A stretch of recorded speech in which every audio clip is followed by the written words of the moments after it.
It won't be the first time that the AV team have done a dangerous demo, really.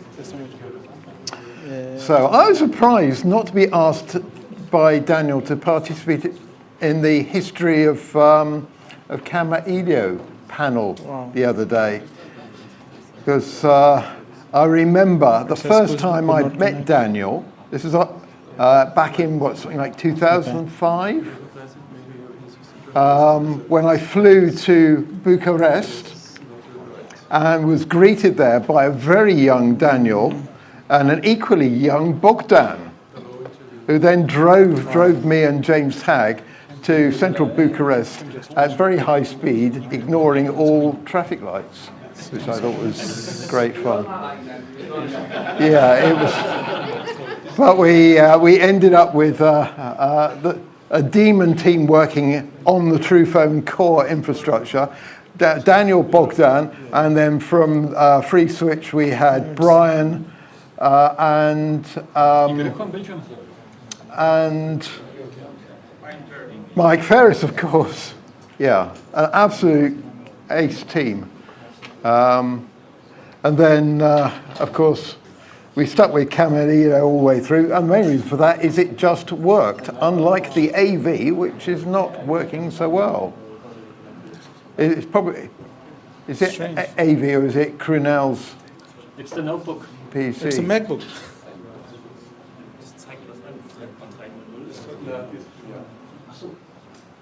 Are we going to conviction? Yeah. How are we doing for time? We are already 1 minute behind.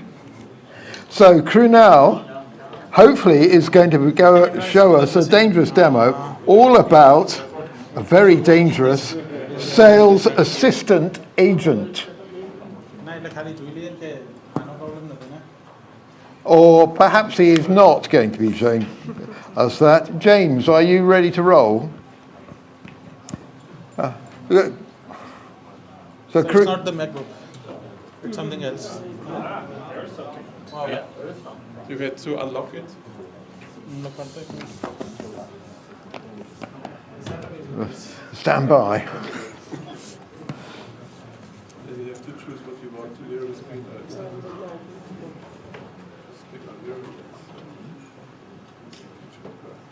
Well, this is one way of making a demonstration slightly more dangerous. Extremely dangerous.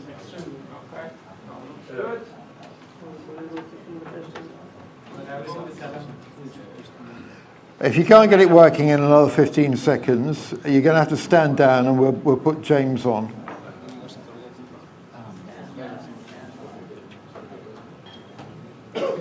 Is it going to work? Okay. Anyway, James, who is, don't be fooled by his Irish accent, is actually a Telnix man. Can we get the next one? Yeah, exactly. Start the laptop and then...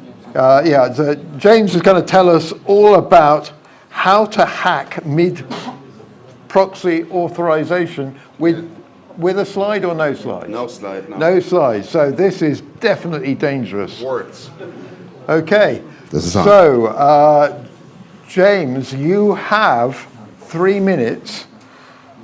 Are we okay on the timer? Starting from now. Okay, in Telnix we've got a number of B2B UAs, free switch servers that make and receive calls for customers. We've got inbound Kamailio proxy server that handles SIP but not media, and an outbound Kamailio proxy server for SIP as well. And they do separate jobs because outbound manages channel limits, inbound manages CPS limits, load balancing in different way, options, dispatcher. So it's all very different. But we got one new vendor who uses UDP for SIP and who required that we use the same IP address for inbound and outbound, and also needed to get us to register for incoming calls and also authenticate all our outbound calls. So the simple thing to do was put another Kamailio server in between as a mid server to handle all traffic inbound and out and still relay between our inbound and outbound proxies. So that was simple, but I didn't want to load the dialog module in just to manage the CSEC updates that need to be done when authorization is done by UAC, and I didn't want to have to load a database, transaction manager, everything else.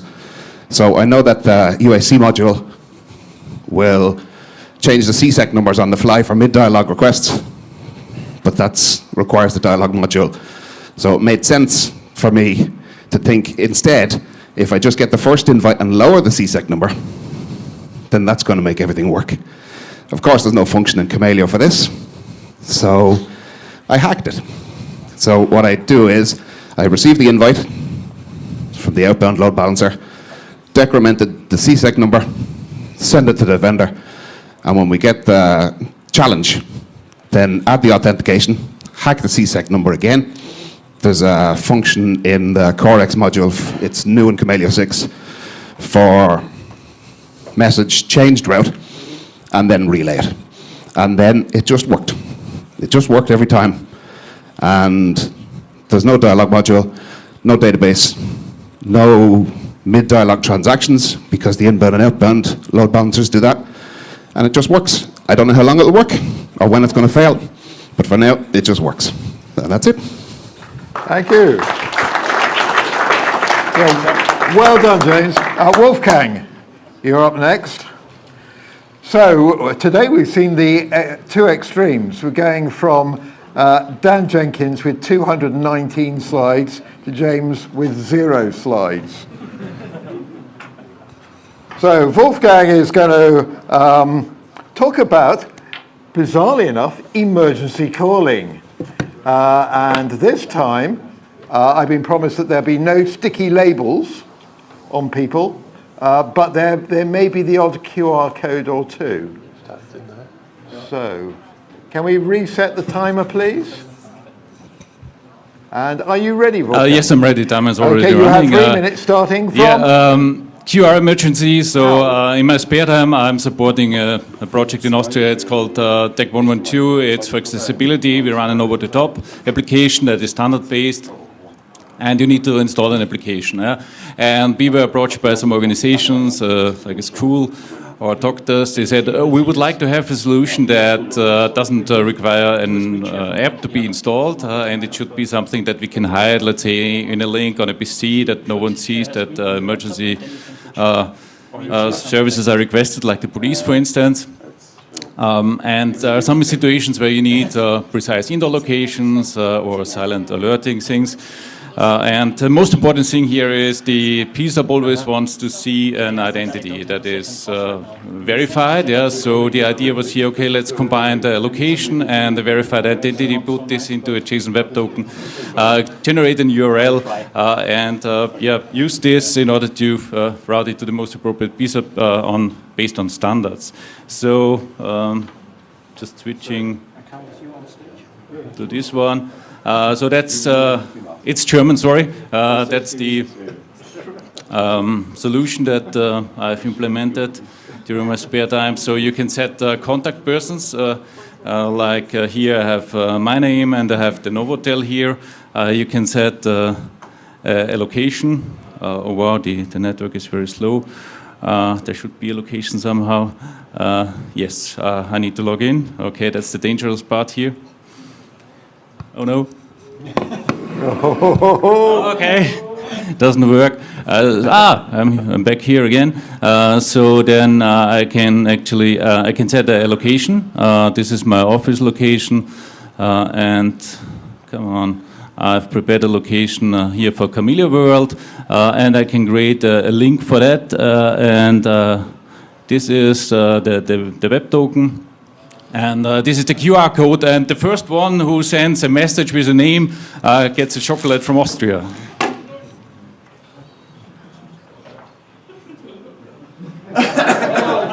Sorry. Oh, okay, yeah, come on. You need to press the red button if you see something, and then it opens a chat, and you type in your name, and the first one gets chocolate. You cannot scan? No. Yeah, then. Yeah, press the red button.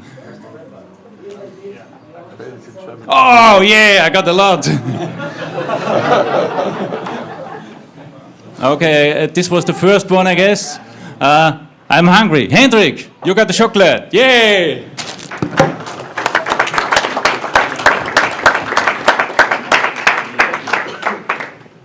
And that's it. Well, recovered from the brink of disaster there, Wolfgang. Good stuff.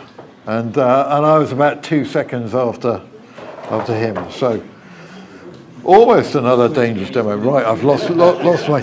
A&A, you're on. Yeah, get yourself plugged in and give me a thumbs up. We've reset the timer. Do I need to introduce Alexander? Probably not. Anita, do I need to? Rita. Why am I calling you Anita? That's dangerous. You'll beat me up afterwards, won't you? That's the dangerous bit. Okay. And who's after Rita and Anita? It's Charles and David who are probably like a coiled spring. Test. Are you ready, Alex? Can we explain and after it? Okay. No, you've got 3 minutes to do the whole lot. Okay, so during demo... Okay, are you ready to start? Yeah, okay. Okay, let's start. Go. So yesterday I tried to show you what in the Home 11 we have also some widgets where you can play some games. So just for example here you can play Packet Defenders. So it's a real traffic. It's really you can send a HEP capture. It will show you. Firewall will stop it and etc. So we also created another game which called dialogue stuff, yeah, blah blah blah, okay, blah blah blah, and we also created Tetris, yeah. And after I recognized what guys, especially Rita, we play this game and she liked it, so it's very good. And said let's create something bigger and make Netris, because it was at my time it was Netris where you can play to each other. So and now we will try to yes. So and you will see if we will be in 2 minutes. Very dangerous. Can I try? No, wait. Alex. Right? Yeah. No? Yes? Yeah. Can. Okay, let's go. Yeah.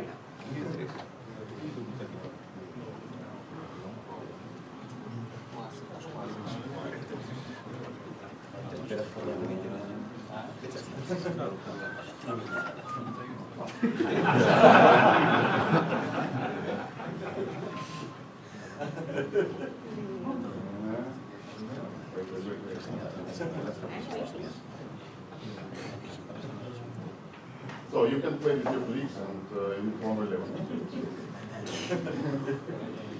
Because Home will do a job for you. Come on.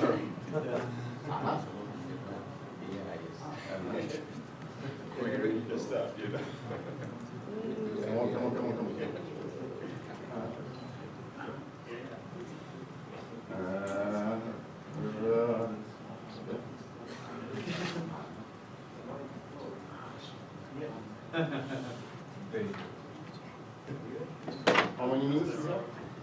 40 seconds. 40 seconds. It's most points. Who is the speed? Eins ist das Screen. 16. You can roll. Yeah, we can see how much time you've invested in Netris. Then I apologize, but I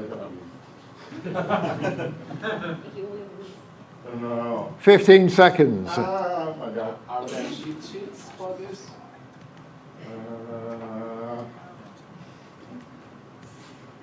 5, 4, 3, 2, 1. You're dead.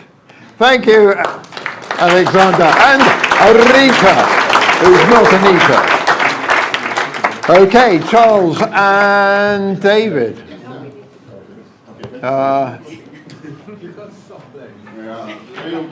And after Charles and David, Lorenzo. So this demonstration is called WhatsApp Doc. WhatsApp Doc. So you can guess that there may be a doctor involved in it, a bit of play acting perhaps. Knowing David Duffett, there undoubtedly will be some amateur dramatics. We'll reset at 3 minutes. Give me the thumbs up when you're ready. Okay, my mouse. Yeah. Is there a 3.5 audio?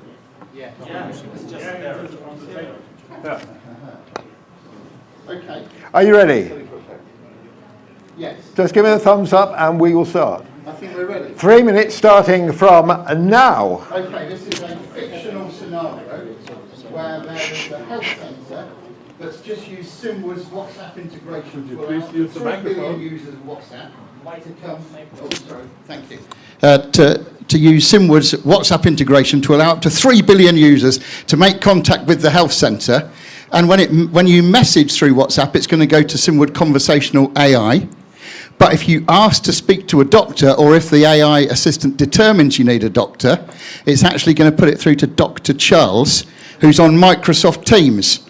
And that's also part of the Simwood integration. So it won't touch the PSTN. It'll come in via WhatsApp and then end up with Charles. Are we all clear so far?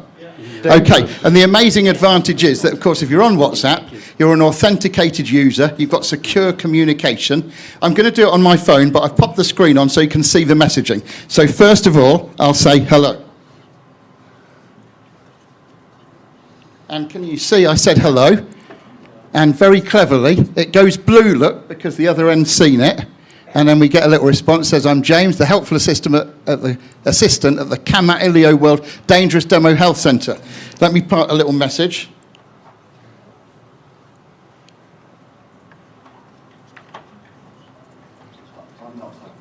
Yeah. Okay, I've said I have a nasty rash. Let's see what it says. It says, I'm sorry to hear you've got a nasty rash. Well, I can't diagnose medical advice.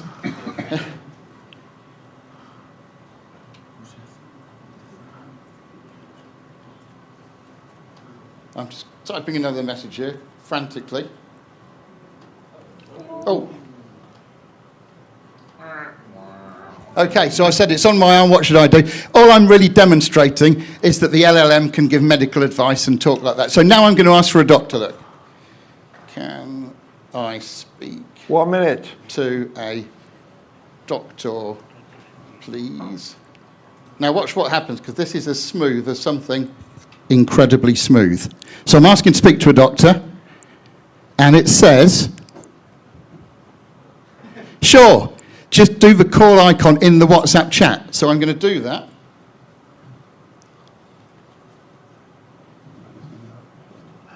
And now it's WhatsApp calling.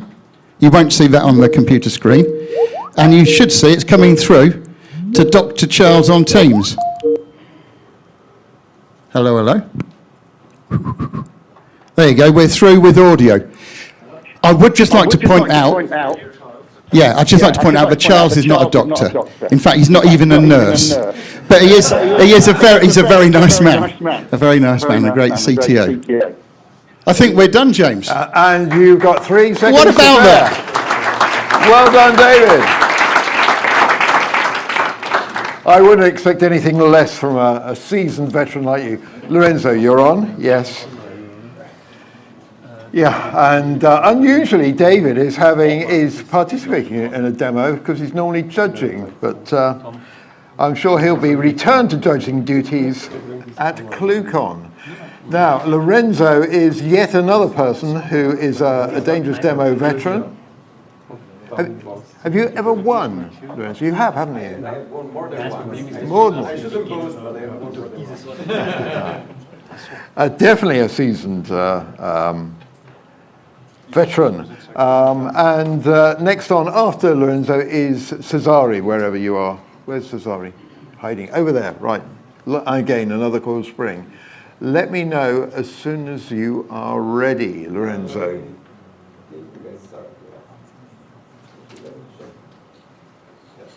And just a word of warning, next after Cesare will be Dan the Builder.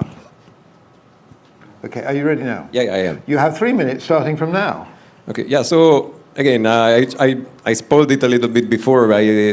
we just literally talk about that. So I wanted to show how easy it is to create a node with Juturna. Initially, I thought, let's do something fancy like a Where's Waldo kind of thing. And I said, oh, okay, maybe this is way too advanced for me, like working with video and so on. Maybe I could do a Where's James Body kind of thing.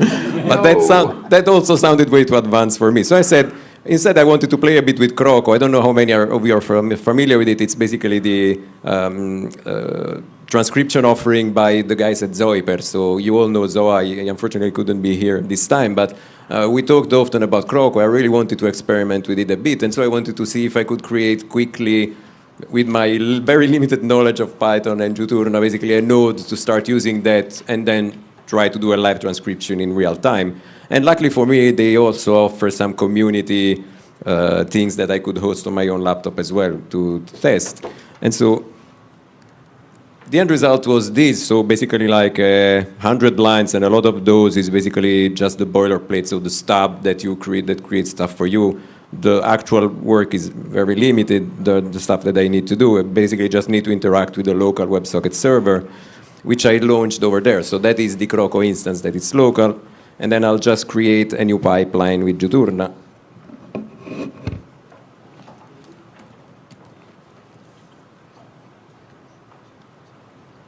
So I'll add, sorry, I hope you can still hear me. I'll add an RTP node. We call it audio. The defaults are fine. I just need to make sure that we get float as an output. Then I'll add my, sorry, thank you. I'll add the transcriber node. So this is the node that I created. I'll call it Croco. And this is where we're listening. And then I'll add the... 1 minute. Yeah. I'll add the sync node for a UDP notifier because I'll use data channels for that. And I'll send to this port over here. Basically, that's it. Then I'll link this. I'll connect audio to Croco and Croco to data channels. I'll save.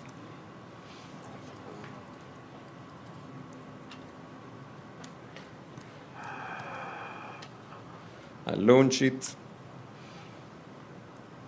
Then it should be up and running soon. I can start the 10 seconds. The demo over here. And hopefully as soon as I start talking, we should be able to see some live transcriptions happening. If I didn't mess anything up. Yeah, okay, something happened. Oh. Just in time. Well, that was a dangerous demonstration in fast and accurate typing, I think. No mistakes. So how you managed to pull that in with seconds to spare. So well done. Very well done. Right, over to Cesare. And I would say yet another seasoned veteran, but that's getting a bit tired now. So Cesare and I go back years. He was but a young boy when we first met, but look at him now, he's running the world, I think. Okay, give me a thumbs up when you're ready. Yeah, I'm ready. So, and this one is called Real-Time Terror. Raw. Are you ready? I am. Okay. Okay. You have 3 minutes, starting from now. Yesterday, when Henning showed us the real-time text thing and how hard was it to implement, to get it done on Asterisk. Not because it's a difficult protocol, but because it takes, maybe because the Asterisk is quite complex. I took the challenge and I started poking in it. I actually implemented it in a voice blender that I showed you yesterday. It took me 14 commits, and maybe it's not fully working yet. So I'll give it a go. I'll show you. So this is the I need to. I'll run the voice blender, which is basically now listening for the commands. and then the application that actually connects to the voice blender and does the magic. And also, it's actually 500 lines of code, including comments and etc. So yeah, so I'll have it go. Let's see if it works. Okay, and for testing, I'm going to use this really nice Windows-based application developed in, I don't know, 2010 or something like that, which I'm running on Wine, so it's probably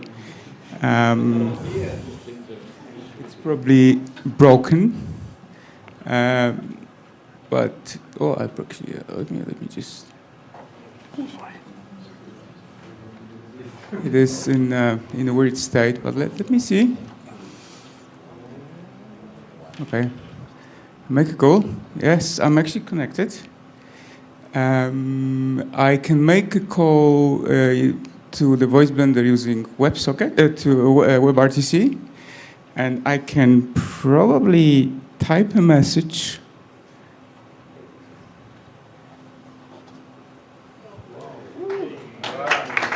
And I can probably type a message back. Yeah, and it's there. Whew, it works. That's all. Well done, Cesare. That was dangerous. That was dangerous. It works. And again, that's one of these demos that there's a lot of stuff going on in the background. Yeah. I found a few bugs that I needed to really fix. I found some functions were not exposed correctly. So there's a lot of fixing behind, but yeah, it worked. It worked. And you know what? If we were doing the Swan Prize, which is for a demo that just works and it's just beautiful, that would be a very strong contender. But we don't have a Swan Prize, so. Yeah, anyway, last up is Dan. Dan was really cool about this. He said, yeah, I'll do you a demo, but I'm not going to start writing it until after I've done my talk with 219 slides. So what you're about to see was produced between the end of his presentation and now. And do you have any lunch? That's not quite true. Did you have lunch? I did. Some of it was entire. Why is this not showing the thing that it should be showing? Some of it was written for OpenTips last week, and then I couldn't get the demo working. So this is me fixing it. Right. Okay. Are you ready? 1 sec. Let me get my phone out. Just say yes. You open WhatsApp? Yes. Dan, you have 3 minutes starting from now. Hello. So this was a demo from OpenTips that I tried to get working last week. So this is WhatsApp calling Voice Blender. Side note, Cesare added WhatsApp support, SIP WhatsApp support into Voice Blender for me within, 36 hours. When I said, I might want to do this, he went and did it. So Voice Blender terminates the audio and the SIP from WhatsApp, and then we then pipe all of that over to PipeCat so that I can have an AI agent that does lots of stuff. And then I've added in it creating a VCon and putting all the data into the VCon. So all of you can do this. You can all message this number. Because you're on WhatsApp, it's free. And you don't have to worry about it. So you can all message it. So I'm going to write hello, badly. And then I'm going to send it my location. Because why not? I don't know. I might have a service that is very location aware. And then I'm going to ring it. So I'm going to call. Hello. Thanks. Hi there. Oh, it can hear itself because I haven't put in crisp and all that jazz. So it can hear me talking. So I'm going to ask it some questions. Where am I? You are in Berlin, Germany. based on the location you recently sent. How else can I assist you? How many VCons is in the system based off of the phone number that I called in from? There are 22 VCon records in the system for the phone number you called from. Is there anything specific you'd like to know? Right, and then I've still got a minute. So then I'm going to call back, and hopefully it might say 23. There is a slight delay. Hello. 23. 23. Say 23. Hello. I see you sent a location from Berlin. I did. Can you tell me how many VCons are in the system? You have 23 passports. Yeah! Right. So that's the end of that. And then we can go over to vcon.store. I can refresh, and then you can see that we've had all these calls. Sorry if you're... Is this being streamed onto YouTube? Yes. Sorry. So let's go find one with my number, and then you can see that it's got all the parts of the conversation. It knows where I was, etc., etc. It's got the call recording. It's got the text. And then I just want to go back to this. And this is the most important bit. Voice Blender is less than 3 months old. And you're out of time. Voice Blender is Voice Blender is less than 3 months old, and PipeCat is less than 3 years old. So this just goes to show that there is true innovation in real-time communication. Thank you.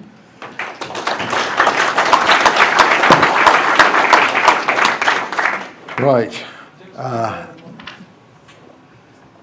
I'm afraid you're out of time, but I have some very, very good news for you. And that is, you have won the Crash and Burn Prize. So, where did I put it? I've lost my Crash. No, that's not the Crash and Burn Prize. That is not. Well, I'll come back to you. It's in a brown paper bag. Yeah. So there we are. Don't show it to everybody because they all want one. Okay? So now, my little dangerous demo, the judging for the main prize is being done remotely today by an old friend. And here he is, Mr. Andy Smith. Andy, are you well? I'm fine, thank you. And you've got feedback. Turn your audio off. My little dangerous demo. There we go. Oh, come back. I haven't gone anywhere. Is somebody calling me? Whoever that is, stop it. Right, Andy. You've seen all of the entries for this year's Dangerous Demo from Kamailio World. Can you give us a winner? Or can we have the vote from the Bournemouth jury, please? You certainly can, and I do have a winner. I'm sorry, it's not James Brown, who didn't give us a demo at all. But the rest of them are pretty good overall. But for me, by far the best, because it was live, and he put a lot of effort into it, and he typed very, very accurately. It has to be Lorenzo Miniero. Hey. So Lorenzo, come and get yet another Dangerous Demo prize. Yeah, you'll have to have a special cabinet made to keep Thank you very much. Thank you very much. And thank you, Andy. I think you've got about 10 seconds to give a message to everybody here at Kamailio World. Well, I hope you've all had a really good Kamailio World this year. I'm sorry I wasn't there. I haven't been there for a few years, but hopefully I will be at some point in the future. So enjoy the rest of your day, Pete. Okay, thanks, Andy. Okay, and now over to Daniel. Yeah, so a prize not really like James, is just awarding another Snom phone. And yeah, it's tough to choose between all the others, but we go for Charles and David. They have to split it somehow. Whatever you decide. And it was a teamwork, and then I thought of integrating all these communication layers in behind. So that's it from Dangerous Demos. The next Dangerous Demos will be at ClueCon in Chicago in August. If you haven't signed up for ClueCon, do so immediately. And Krubal, I want to see you there in Chicago. Excellent. Okay, thank you. We have now the, thank you, James. Sorry, the last prize actually is for James. I almost forgot. Thank you very much. For organizing now and in the past many interesting Dangerous Demos. So And may there be many more. Bira. It's almost beer o'clock, isn't it? Yeah. Okay, so thank you for that. Thank you, James, for all these editions so far. So the last coffee break, we are a bit, let's say, over the time, but we can stay like 25 minutes because, I can finish a bit later. Then we have 2 more presentations, and we still have a phone that I will award at the very end, right, for those that stay in the room.